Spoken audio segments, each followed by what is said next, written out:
So is it just me, or has anyone else ever thought of the lightsaber forms a little bit like paper, rock, scissors? So let's say you take 8 Jedi, all with equal skill in their own art and equal power in the Force, and have them face off against each other. The way I think it would go down is you'd see the skill-based forms taking down the defensive-based forms, taking down the aggression-based forms, taking down the skill-based forms, and it forms a neat little circle like that. But what do I mean by skill, defense, and aggression-based forms? Well, let me briefly break down each of the lightsaber combat styles and explain which ones fit which. Form 1 originates from the days where Jedi and Sith used Force swords instead of lightsabers and is the basics of swordplay. However, it incorporates random movements in those basic moves so we had to throw opponents off. It is, notably, not very good for one-on-one action, better in one-on-group fights. When you get a lightsaber, this is where you start off, and its master by far is Kit Fistu, and I view it as paper or a skill-based form. Next is Form 2. It incorporates a lot from the real-world fencing. It's best for one-on-one fights and not great for group battles. It tries to delicately sneak through and around the opponent's guard and strike a killing blow.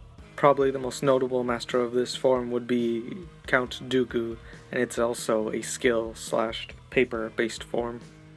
Form 3 was made when lightsaber-on-lightsaber combat wasn't too big, but blaster fire deflection was what the Jedi's main role is, so this is a very defensive form that looks to rebound attacks and wait until the perfect moment to deliver a finishing blow to their foe when they have their most vulnerable moment. The master of Form 3 was Obi-Wan Kenobi.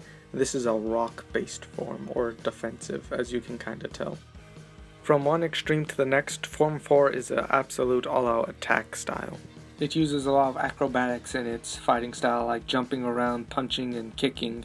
The power and speed of these attacks puts pressure on the opponent until they can't keep it up anymore and they're stricken down. But because of this, it drains the energy of its users the fastest of any style. One of the best examples of this form is Yoda in his fighting style. It's obviously aggression-based and would therefore be scissors in our analogy.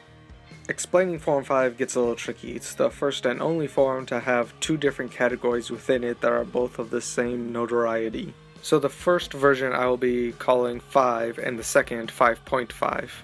Originally, Form 5 was developed by Form 3 users who wanted to be a little bit more aggressive and not have to wait so long for an opening. The idea is that you defend and then counterattack, making your own opening. So even though it's a little more aggressive, it is still a defensive form like Form 3. And perhaps the best person to ever use this form is Darth Vader himself. Form 5.5 is a similar idea, but instead of being used as blaster deflection mainly, it's mostly for sword-on-sword action. It takes the counter-attacking idea but makes it super heavy hits that will break down any swordsmanship that the other person has, just battering until they get in and can take them down.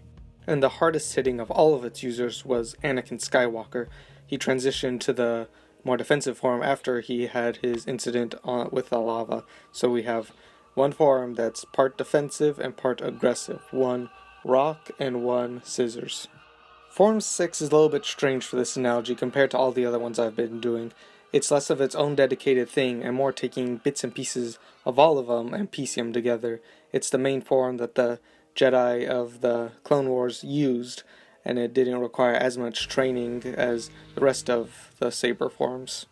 So for our analogy, it would be more so like choosing the same thing or not making any hand signs when going up against someone else. The master of this form would probably be Syndralik, the Jedi Battle Master. And the final form, Form 7, also known as the Ferocity form, was actually primarily used by the Sith because of this. It would use vicious and fast strikes to cut down all those in front of it, but the Master Mace Windu did have his own version of it that was a little bit more light side friendly. But for its original version, probably the strongest user of it would be Sidious, and obviously it's an aggressive form, so scissors. So back to our 8 Jedi idea, I think the 2 skill forms, 1 and 2, would be able to get around the defenses with their skills of the forms 3 and 5 users. They themselves would be able to batter and hold up against the aggressive onslaught of forms 4, 5.5, and 7, but the aggressive forms, when facing the skill forms, would beat them down and be unable to subvert their intense oncoming attacks. So do you agree with me and think I'm onto something, or think I'm just speaking nonsense and inserting my own headcanon into Star Wars? Let me know, and I hope you all enjoyed this video. It's one of my longer ones I've made for YouTube in a while. I'll see you later.